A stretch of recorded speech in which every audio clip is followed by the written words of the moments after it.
আমি ভীষণ আশাবাদী। আর খুব জোর দিয়ে আমি একটা কথা বলতে চাই, আমি তো এর আগেও বেশ কিছু ছবির কাজ করেছি। বনলতা সেন কমপ্লিটলি একটি ভিন্ন আঙ্গিকের ছবি হতে যাচ্ছে। এটির প্রতিটি ফ্রেম, এর প্রতিটি ডায়ালগ এবং প্রতিটি চরিত্রের যে অভিনয়, তাদের নিজেদের চরিত্রকে ফুটিয়ে তোলার যে প্রয়াস, আমি বলবো দুর্দান্ত। এবং এই কাজটি আমার কাছে একটি অনবদ্য কাজ বলে মনে হচ্ছে। আমার কাছে ভীষণ আনন্দের। উজ্জ্বল যে কী সুন্দর কাজ করেছে, দুর্দান্ত একটি কাজ করেছে।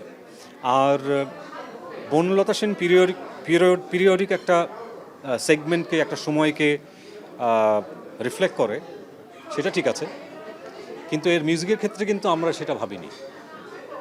আমরা আরেকটু ওপেন জায়গা থেকে মিউজিকটা নিয়ে চিন্তা করেছি এবং মিউজিক করার পেছনে সেই ভাবনাটা খুব জোরালোভাবে কাজ করেছে। এখানে খুব সংকীর্ণ ভাবনার জায়গা থেকে আমরা মিউজিকটা করতে চাই না।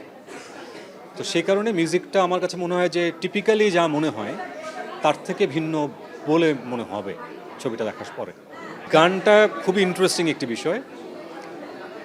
এই গানটা আমি হঠাৎ করেই করেছিলাম, সেটা কিন্তু বনলতা সেনের মিউজিক শেষ হয়ে যাওয়ার পরে। গানটা যখন আমি উজ্জ্বলকে শোনাই এবং আমাকে উজ্জ্বল বলেছে আমাকে 3টা দিন সময় দেন, আমি গানটা নিয়ে একটু ভাবছি। এবং 3 দিন পরে উজ্জ্বল যখন এই গানটাকে তার একটি সিকোয়েন্সের সাথে যখন মার্চ করে আমাকে দেখায়, আমি ব্যক্তিগতভাবে বিস্মিত হই। কারণ গানের কথা এবং গানের যে সুরের চলন, তার সাথে চিত্রায়নের কোথাও কোনো অমিল নাই। মনে হচ্ছে এই চিত্রায়নের জন্যই হয়তো গানটা করা হয়েছিল। এবং সেখানে আমি বলবো যে এটা উজ্জ্বলের দুর্দান্ত মুন্সিয়ানার পরিচয়। আমার প্রত্যাশা দর্শকরা হলে গিয়ে ছবিটা দেখবেন, কারণ এই ছবিটির যে ব্যাপ্তি, এটা একটা লার্জার দ্যান লাইফ একটা ব্যাপার আছে। তো সেটা আসলে আমার মনে হয় সিনেমা হল ছাড়া দর্শকরা সেই অনুভূতিটা পাবেন বলে আমার কাছে মনে হয় না। সুতরাং এটা সিনেমা হলে গিয়ে দেখার মুভি বলে আমি মনে করি।